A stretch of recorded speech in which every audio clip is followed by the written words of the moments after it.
तुम्ही इथे पाहू शकता या खताचा वापर केल्यामुळे कुंडीमध्ये लावलेल्या या मिरचीच्या एकाच झाडावरती खूप साऱ्या मिरच्या ह्या लागलेल्या आहेत। नमस्कार, स्वागत आहे तुमचे आपले YouTube channel SP kitchen gardening मध्ये। आज आपण मिरचीच्या झाडाविषयी माहिती पाहणार आहोत।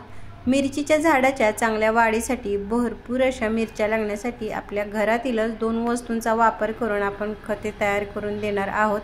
त्याचबरोबर या झाडाची काळजी कशी घ्यायची, त्यासाठी कोणती कामे करायची याची देखील माहिती पाहणार आहोत। तर त्यासाठी व्हिडिओ कुठेही स्किप न करता शेवटपर्यंत नक्की पहा आणि जर तुम्ही आपल्या चॅनलवरती नवीन असाल तर व्हिडिओला लाईक व चॅनलला सबस्क्राइब करायला मात्र अजिबात विसरू नका।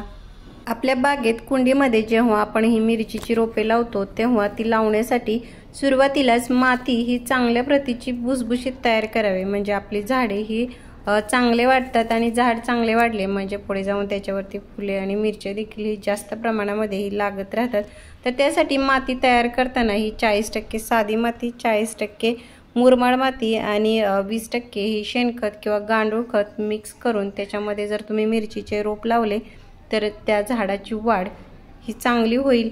मिरचीचे रोप लावण्यासाठी कुंडीची निवड कशी करायची, तर एक रोप लावण्यासाठी 10 ते 12 इंच एवढ्या आकाराच्या कुंडीमध्ये जर तुम्ही एक रोप लावले तर त्याच्यावरती खूप साऱ्या मिरच्या ह्या लागतील, कारण रोप चांगले वाढले तर त्याच्यावरती मिरच्या देखील ह्या जास्ती लागत राहतात।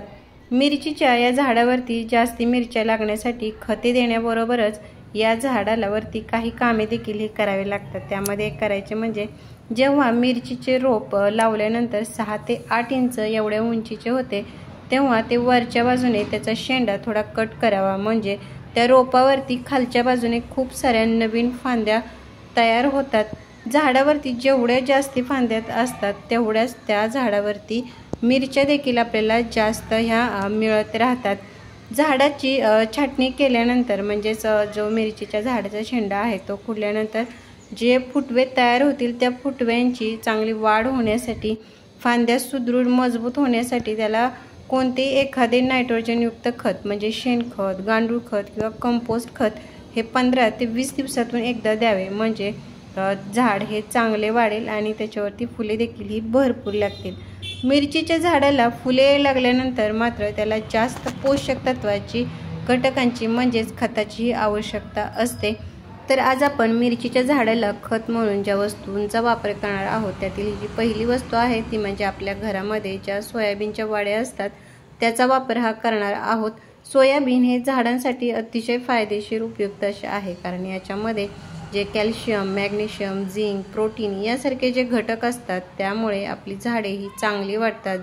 झाडावरील फांद्या देखील सुदृढ मजबूत होण्यासाठी याचा चांगला असा फायदा होतो। त्याचबरोबर बऱ्याच वेळा झाडावरची जी पाने आहेत ती पिवळी होऊन गळतात, झाडावरती फुले लागल्यानंतर ती मिरच्या तयार न होतात त्या देखील फुले ही आधीच गळतात, तर त्यासाठी देखील हे खत अतिशय उपयुक्त असे आहे। तर या सोयाबीनचा वापर करण्यापूर्वी ज्या वड्या आहेत त्या मिक्सरमधून अशा प्रकारे बारीक करून त्याची पावडर तयार करून घ्यायची आणि नंतर आपण याचा वापर हा झाडाला करणार आहोत। मिरचीच्या झाडाला खते देण्याबरोबरच झाडाच्या कुंडीतील माती देखील अधूनमधून हलवून थोडी मोकळी करावी, म्हणजे माती ही भुसभुशीत राहते आणि अशा मातीमध्ये आपली झाडे देखील ही चांगली वाढतात। मिरचीच्या झाडाला पाणी देताना देखील हे प्रमाणशीरच द्यायचे आहे, अगदीच कमी किंवा जास्ती हे द्यायचे नाही। आणि त्याच्यातच जेव्हा झाडाला फुले यायला सुरुवात होते तेव्हा तर पाणी हे जपूनच द्यावे, म्हणजे कुंडीतील माती ही वरच्या बाजूची थोडी कोरडी होईल तेव्हाच या झाडाला पाणीही द्यायचे आहे। त्यानंतर आपण ही जी दुसरी वस्तू घेतलेली आहे ती म्हणजे या सुकलेल्या संत्र्याच्या साली आहेत। संत्र्याच्या साली देखील झाडांसाठी अतिशय उपयुक्त अशा आहेत। संत्र्याच्या ज्या साली आहेत त्या आम्लयुक्त असतात आणि याचा वापर जर आपण खत म्हणून केला तर झाडाच्या कुंडीतील माती ही आम्लयुक्त होण्याचे काम होते। झाडाच्या कुंडीतील माती जेवढी आम्लयुक्त असते तेवढ्याच झाडावरती फुले ही जास्ती लागत राहतात। संत्र्याच्या या साली बरोबरच तुम्ही ज्या लिंबाच्या साली असतात त्याचा देखील वापर केला तरी देखील हा चांगला फायदा होईल।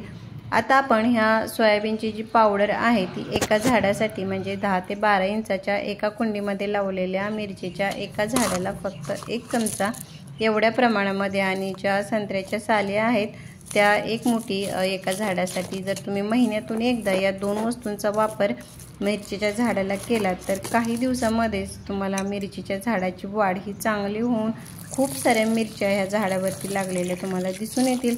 तर कसं वाटलं व्हिडिओ मला कमेंट बॉक्समध्ये नक्की सांगा। भेटूयात पुढील व्हिडिओमध्ये, तोपर्यंत बाय।